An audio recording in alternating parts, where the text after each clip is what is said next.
Dans l'assemblée des saints, assoiffé je me tiens, que ton onction descende sur moi.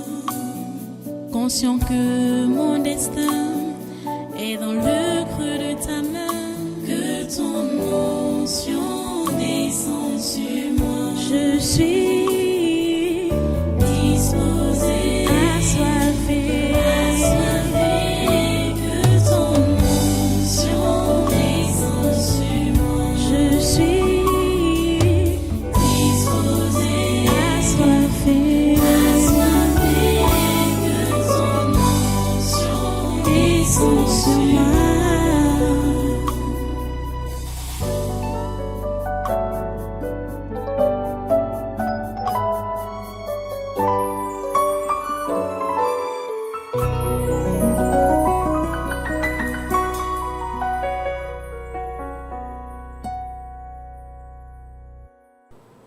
Alléluia. Alors vous prenez vos Bibles, ouvrez dans Luc au chapitre 12. Alors au chapitre 12 de l'évangile de Luc, je vous ai fait savoir que c'est tout ce chapitre qu'on considère, mais je vais juste lire certaines portions. Et bon, je vais lire, je peux dire en désordre quoi. Je peux aller devant, derrière, ainsi de suite. Donc, c'est à vous de lire tout le chapitre, comme j'ai dit depuis le début, à tête reposée, avec prière, que Dieu vous donne de comprendre ce que Jésus-Christ enseignait ici.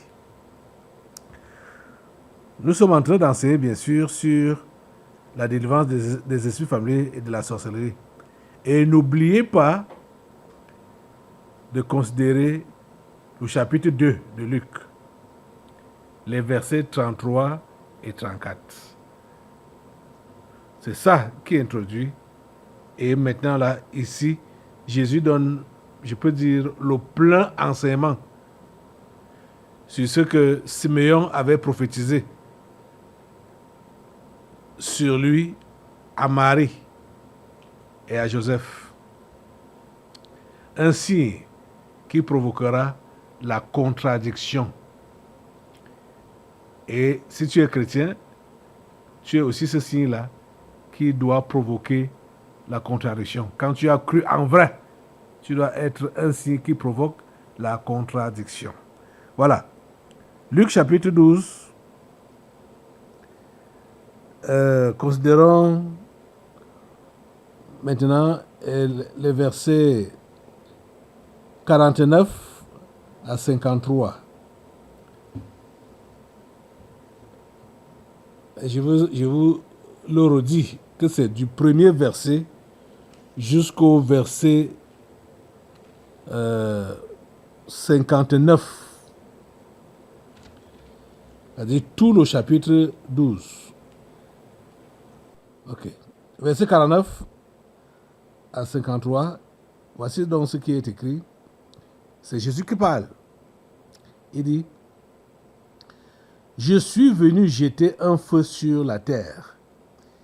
Et qu'ai-je à désirer s'il est déjà allumé?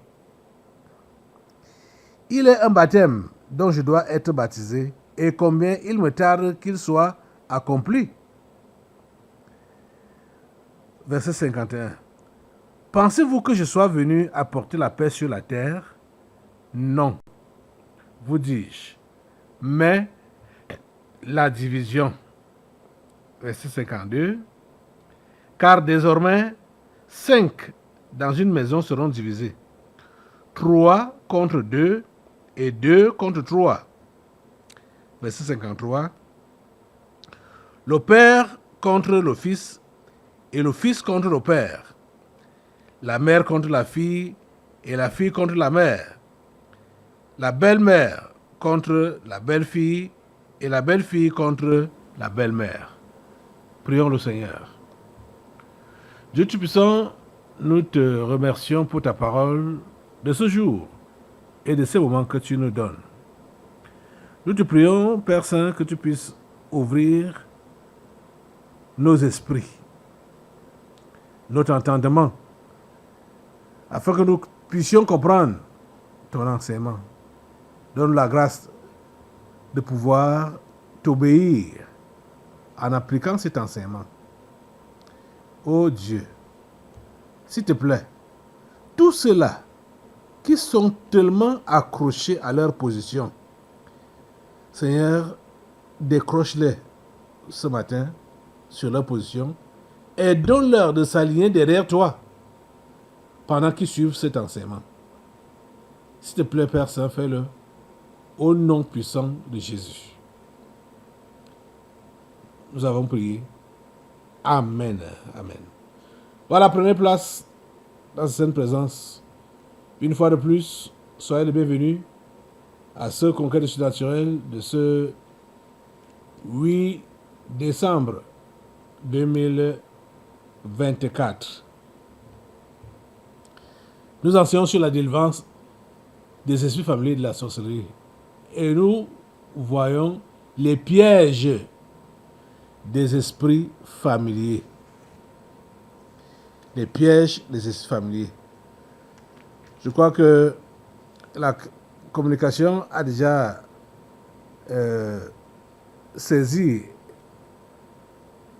et posté sur Facebook la contribution que le frère Obama Félix a envoyée. Donc ceux d'entre vous, bon, en tout cas, vous êtes même appelés à voir ça. Donc, allez sur Facebook et vous allez tirer les personnages bibliques et les pièges dont ils ont été victimes et les conséquences de ces pièges-là que le frère Obama a du moins à répertorier. Ok.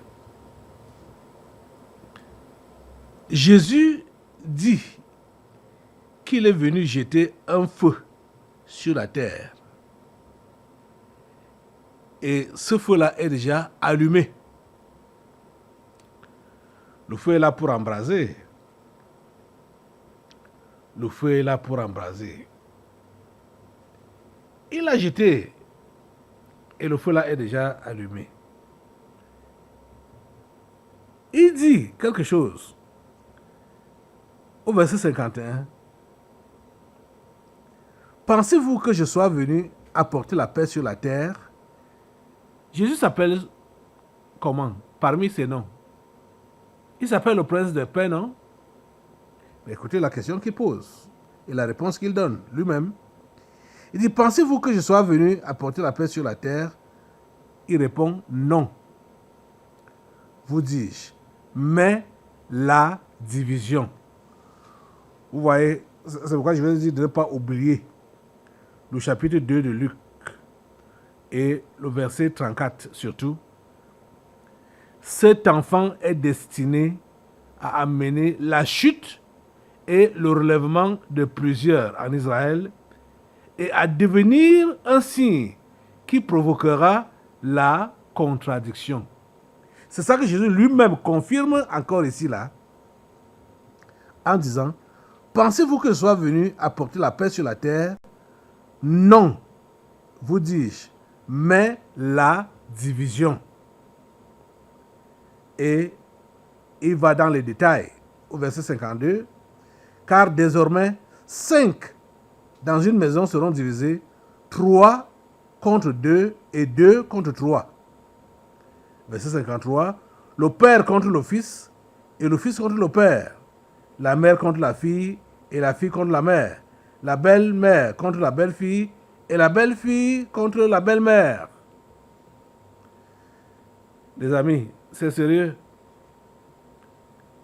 Quand Jésus est dans une maison, hein, je ne parle pas qu'il est dans une maison où soit les parents l'ont reçu avant. Mais quand Jésus s'installe dans une maison nouvellement là, que la maison là n'a jamais eu Jésus, c'est la division qui s'impose. Il n'y a même pas à chercher de midi à 14 heures, puisque c'est le feu qu'il est venu allumer. C'est le feu là qu'il est venu jeter, pardon. Et ce feu là est allumé. Dès qu'il est dans une maison, dès que Jésus-Christ, j'ai dit le vrai Jésus là, dans une maison, il y a éclatement, il y a division, il y a séparation. J'ai vraiment pitié de ceux-là qui sont ignorants, les religieux et les ignorants, qui pensent que les malheurs de leur maison, de leur famille,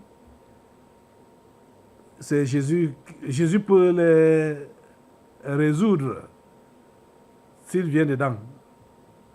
Au contraire, toutes ces familles qui connaissent les mésententes, les désordres,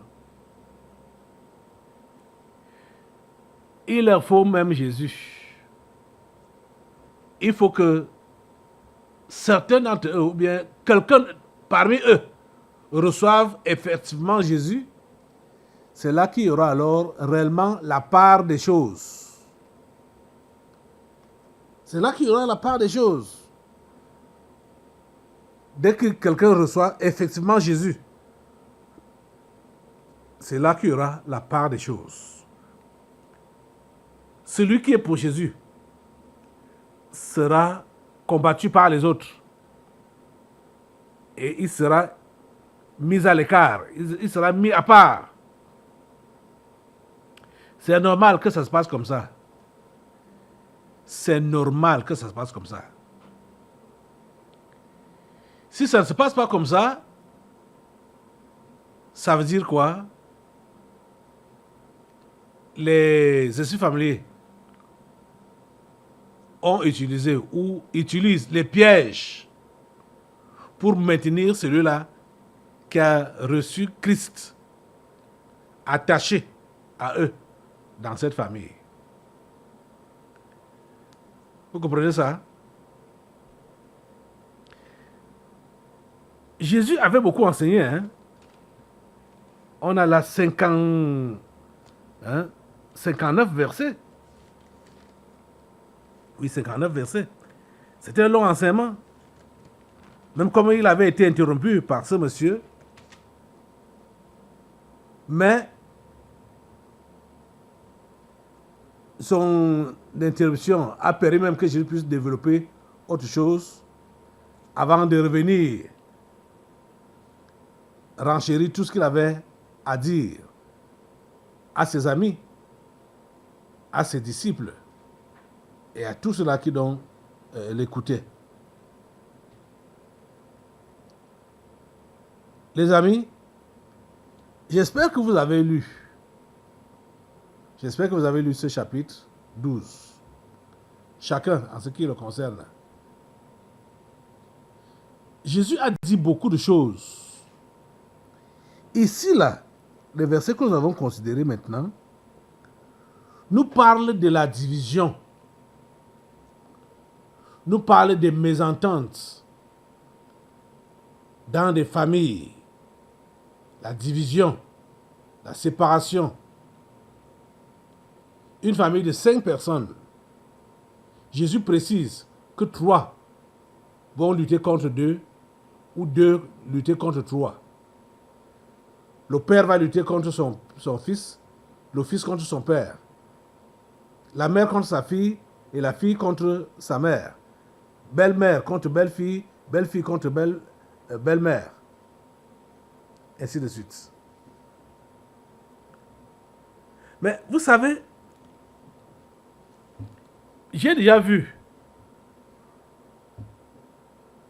malheureusement, certaines personnes abandonner la foi parce qu'ils sont combattus par les membres de leur famille qui ont utilisé des pièges.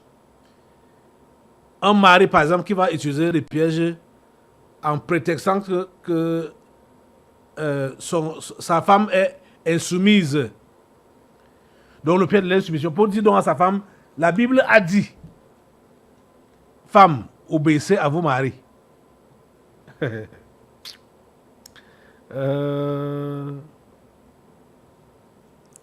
Ou les parents qui vont utiliser les pièges en disant à leurs enfants que la Bible a dit, enfants, obéissez à vos parents. Ah. Ils vont utiliser ça. Mais ils citent mal. Hein? Obéissez à vos parents selon le Seigneur. Pas obéissance tout court. Et ils ne vont même pas faire référence à ces autres versets. Par exemple, à ce que je vous lis là. Que il y aura division. Il y aura opposition. Il n'y aura pas d'entente. Et plusieurs femmes ont abandonné la foi comme ça parce que leur mari a dit que la Bible a demandé d'être soumise. Que la femme doit être soumise. Celle-là dit donc que je vais conserver mon mariage. Il n'y a pas de mariage au ciel, chère madame.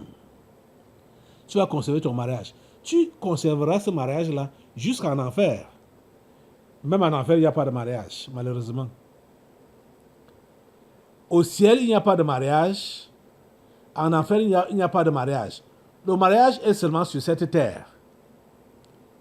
Cette terre est le domaine du choix. Quand on est ici sur cette terre, chacun doit faire un choix qui va déterminer son éternité. Et les choix qu'on fait ici, là, le choix qu'on fait, c'est un choix crucial. Un choix crucial. Si tu dis que tu choisis Jésus, comprends que tu l'as choisi avec les persécutions, avec les combats, avec les souffrances, avec de l'opposition. C'est ça que Jésus s'évertuait à enseigner donc à ses disciples et à ceux-là qui le suivaient, pour leur faire comprendre que ce n'est pas facile. D'être avec moi, ce n'est pas facile. De me suivre, ce n'est pas facile. Même comme c'est possible, mais ce n'est pas facile. Parce que plusieurs parmi vous, vous êtes préoccupés par vos intérêts personnels. Oui. Au verset 25, par exemple, il leur a dit, qui de vous, par ses inquiétudes, peut ajouter une coudée à la durée de sa vie? Parce qu'il savait que beaucoup de gens étaient là derrière lui, parce que les choses ne marchaient pas dans leur vie. Parce qu'ils avaient... Oui, ils avaient des problèmes. Ils étaient donc inquiets. Et Jésus voulait leur faire comprendre que vos inquiétudes ne peuvent pas ajouter la longueur de votre vie. Qui de vous, par ces inquiétudes, peut ajouter une coudée à la durée de sa vie? Au verset 26, il dit, si donc vous ne pouvez pas même la moindre chose, pourquoi vous inquiétez du reste? Le reste, c'est quoi? Les choses de cette vie. Hein? Et il va aller dans les détails, verset 27. Considérez comment croissent les lits des champs. Ils ne travaillent ni ne filent. Cependant, je vous dis que Salomon même, dans toute sa gloire, n'a pas été vêtu comme l'un d'eux. Vous voyez? Verset 28. Si Dieu revêt ainsi l'herbe qui est aujourd'hui dans les champs et qui demain sera jetée au four, à combien plus forte raison ne vous vêtira-t-il pas, gens de peu de foi? Jésus était donc en train d'enseigner à ses disciples de faire confiance à Dieu. C'est ça que je vous ai dit hier. La leçon que Jésus-Christ était en train de donner à ses disciples, c'était la leçon de confiance en Dieu, la foi en Dieu. Quel que soit ce que tu endures, quel que soit ce que tu vis sur cette terre, il faut croire en Dieu. De ne pas craindre les menaces des hommes, de ne pas craindre les menaces des méchants, de ne pas craindre la souffrance dans cette vie, de ne rien craindre, de faire seulement confiance en Dieu.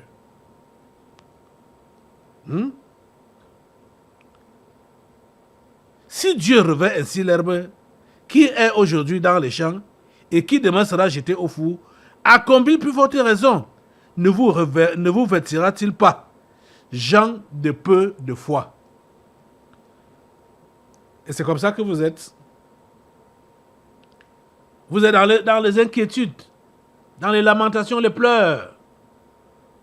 Pourquoi? Parce qu'il vous manque la foi. Dieu revêt l'herbe des champs. Mais vous dites que voilà, mes habits sont déjà finis. Je dois déjà changer ma penderie. Je porte un seul habit, une seule chaussure. Au lieu de faire confiance à Dieu, je dis, tu fais confiance en Dieu, pas à un homme. Tu te confies à Dieu, pas à un homme. Fais confiance à Dieu. Place ta confiance en lui. Il ne pourra pas te décevoir. L'homme va te décevoir, hein. Même celui qui t'a aidé hier, il peut te décevoir aujourd'hui. Même celui qui t'a toujours aidé, il peut te décevoir aujourd'hui. À ta grande surprise. Mais ce n'est pas le cas avec Dieu. Dieu ne déçoit personne. Vous comprenez? Dieu ne déçoit personne. Tu peux lui faire confiance. Il ne déçoit personne. Lisez votre Bible. Vous allez comprendre que tous ceux-là qui ont fait confiance en Dieu ont récolté. Oui, ils ont récolté une bonne semence, une bonne récolte. Parce que Dieu ne les a pas déçus. Au verset 29, il dit, « Et vous, ne cherchez pas ce que vous mangerez et ce que vous boirez, et ne soyez pas inquiets. » Voilà. Ne soyez pas inquiets. Mais plusieurs parmi vous, c'est pour ça que vous travaillez. Pour le manger et le boire. Et quand ça ne marche pas, vous êtes dans l'inquiétude. Vous êtes dans tous les états. Vous êtes dans tous les états. La plupart d'entre vous, vous venez ici à l'église parce que les choses n'ont pas marché pour vous. Là-bas dehors. Et vous venez parce que vous voulez une percée. Vous voulez un déblocage. Vous voulez une solution. Comme c'est ça qu'on vous promet dans les cases là-bas dehors. Les faux prophètes. Ils connaissent vos problèmes. Ils connaissent vos besoins. Ils savent ce par quoi vous passez. C'est pourquoi ils vous font donc des fausses promesses. Jésus n'est pas venu pour faire des fausses promesses aux gens. Jésus est venu pour nous apporter l'évangile de Dieu. C'est-à-dire la bonne nouvelle de Dieu. Qui veut dire, qu'est-ce que cette bonne nouvelle dit donc?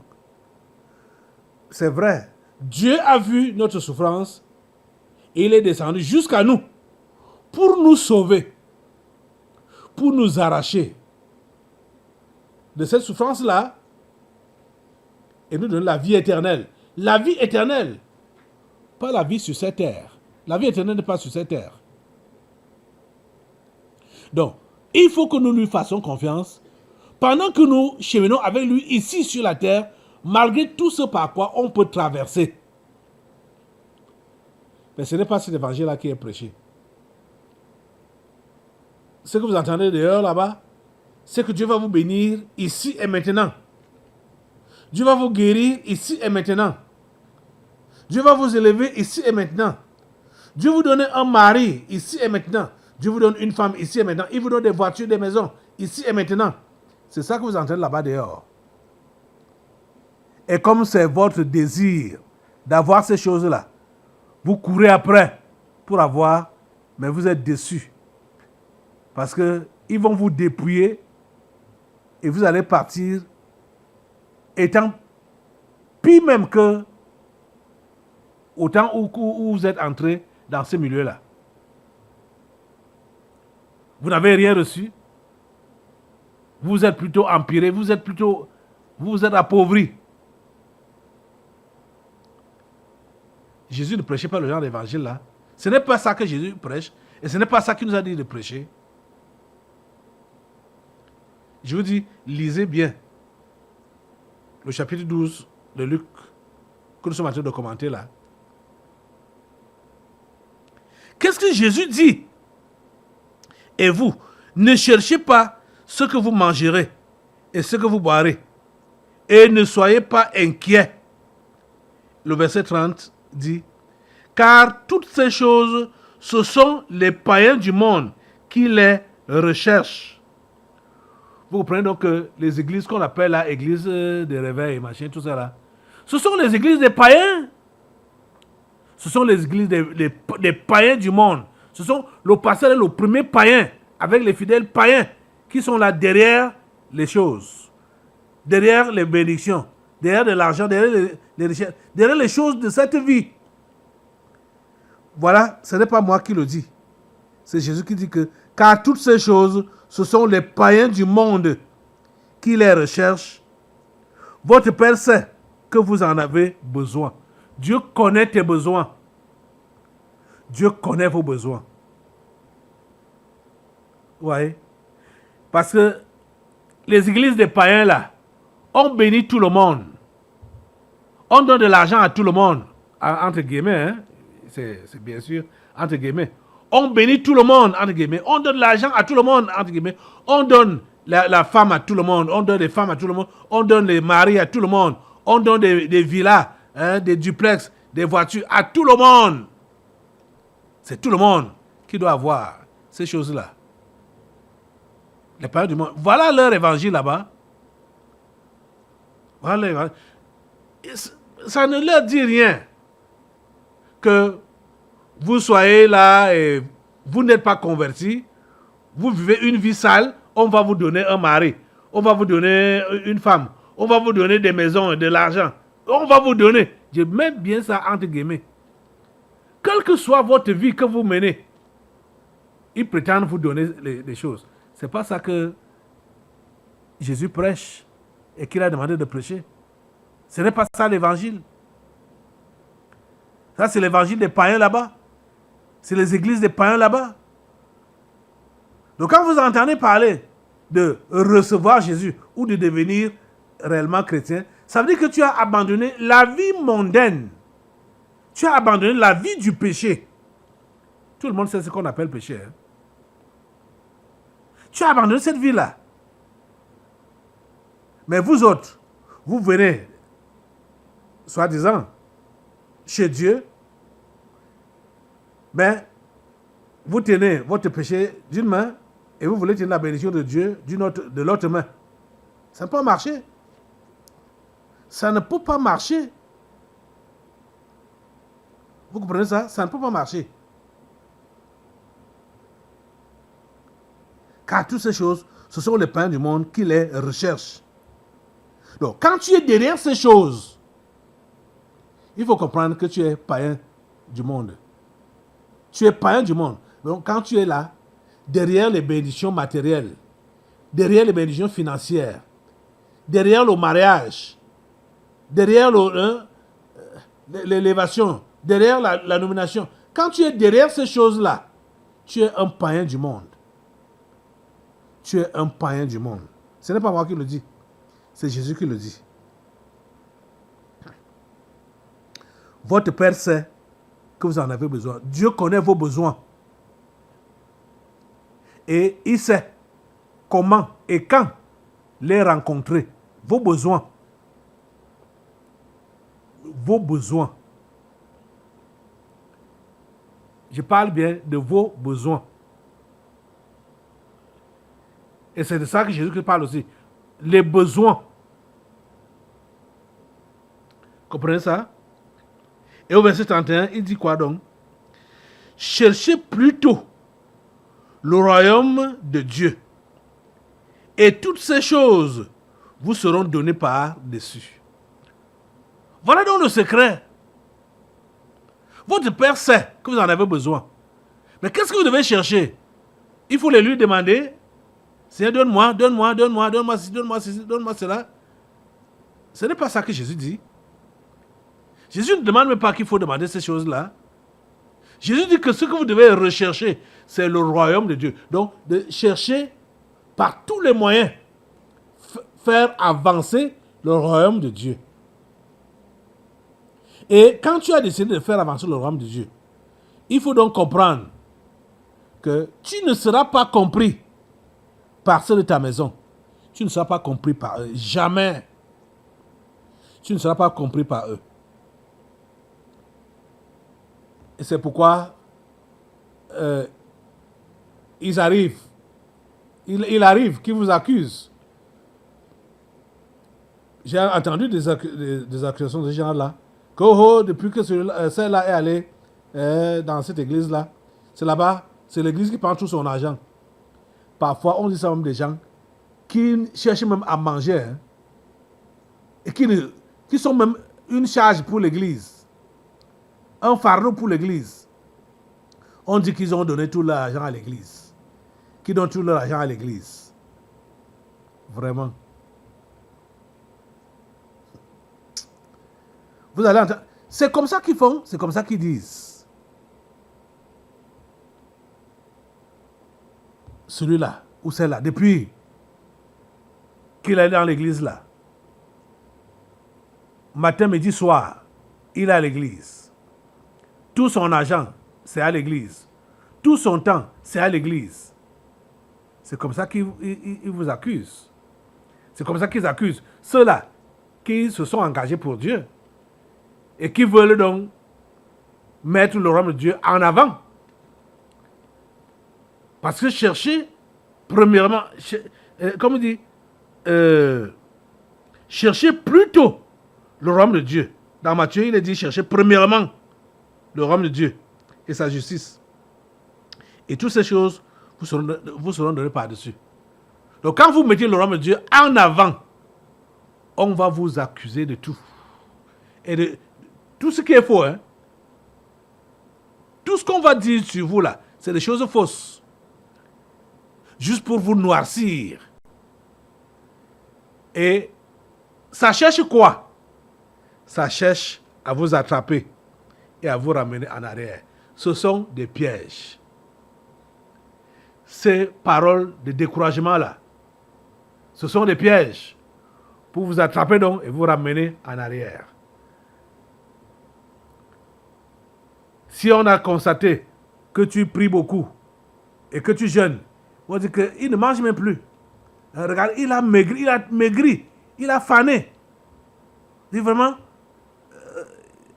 les habits qu'il porte maintenant, c'est comme si c'est accroché sur une souche. Il ne ressemble plus à rien. Alors que c'est lui qui était vraiment l'espoir de la famille. On va dire des choses sur toi. C'est pour te décourager et te ramener en arrière. N'écoute pas ces choses-là. Quand tu donnes ta vie à Jésus, abandonne réellement le péché sous toutes les formes et engage-toi à faire avancer le royaume de Dieu. Pendant que tu vas le faire, tu auras donc des combats, des oppositions. Ne te décourage pas à cause de ces oppositions-là. Jésus a prévu que ça doit être comme ça. Dans ta maison même, les gens vont te combattre. Il y aura division. Tu pourras même être le seul dans ta maison et le reste te combat. Le reste de ceux de ta maison, ils te combattent. Tu comprends? Mais ça ne doit pas te décourager. Ça ne doit pas te décourager. Avance. Cherche premièrement le royaume de Dieu et sa justice.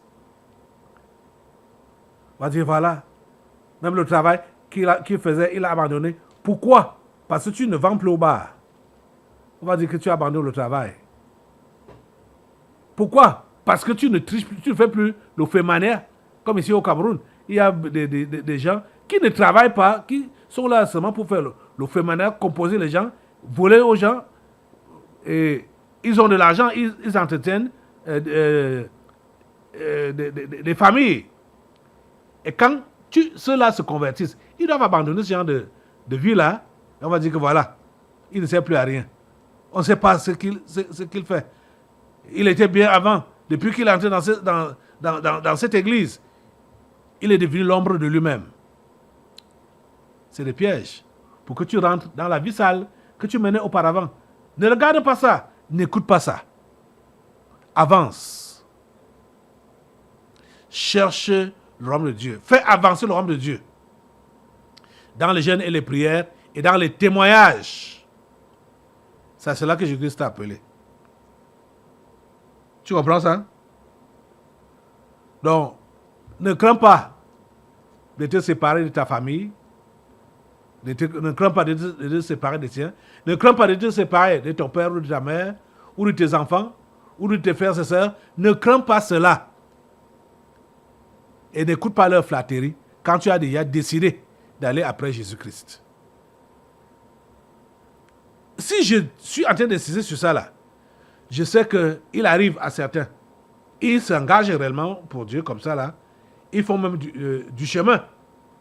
Les années viennent, les années passent, mais pendant que les années viennent et ça passe là, ces gens reviennent à la charge petit à petit pour essayer de les courtiser encore afin de les ramener en arrière. Tu dois comprendre que si ceux-là ne se sont pas convertis en vrai, vous n'avez plus rien ensemble. Dans le sens où vous allez vous asseoir pour dire que vous arrangez les problèmes de la famille ensemble, comme j'ai enseigné le séminaire passé. Ton père, ta mère, je veux dire, ta mère, tes frères et tes sœurs sont ceux-là qui font la volonté de Dieu. Celui qui ne fait pas la volonté de Dieu, tu ne le connais pas. Vous n'êtes pas parenté. Même si vous êtes sortis d'un même sein maternel. Tu as compris ça? Lève-toi pour prier le Seigneur. Seigneur Dieu Tout-Puissant, je vais te recommander ces hommes, ces femmes, ces jeunes, ces enfants. S'il te plaît, Père, bouge-les et permets qu'ils puissent bouger. Permets qu'ils puissent décider. Ceux-là qui voulaient ralentir leur course à cause des critiques, à cause des remarques négatives qu'on leur fait, soit au lieu de service, soit à la maison. S'il te plaît, donne-leur de se ressaisir ce matin et qu'ils continuent à avancer avec toi, qu'ils ne s'arrêtent plus devant ces pièges-là. S'il te plaît, Seigneur, fais-le ce matin et permets que tous ceux-là qui étaient engagés à rechercher le bien-être terrestre, à rechercher le mariage, le succès dans la vie courante, qu'ils puissent comprendre que ce n'est pas ça qui est important. Ce qui est important, c'est la recherche de ton royaume et de ta justice. S'il te plaît, donne à chacun de s'engager pour toi et de demeurer engagé pour toi sans jamais se décourager. Au nom puissant de Jésus, j'ai prié. Amen. Assois-toi.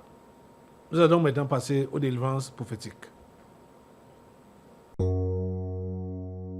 Dans l'assemblée des saints, assoiffé je me tiens, que ton onction descende sur moi.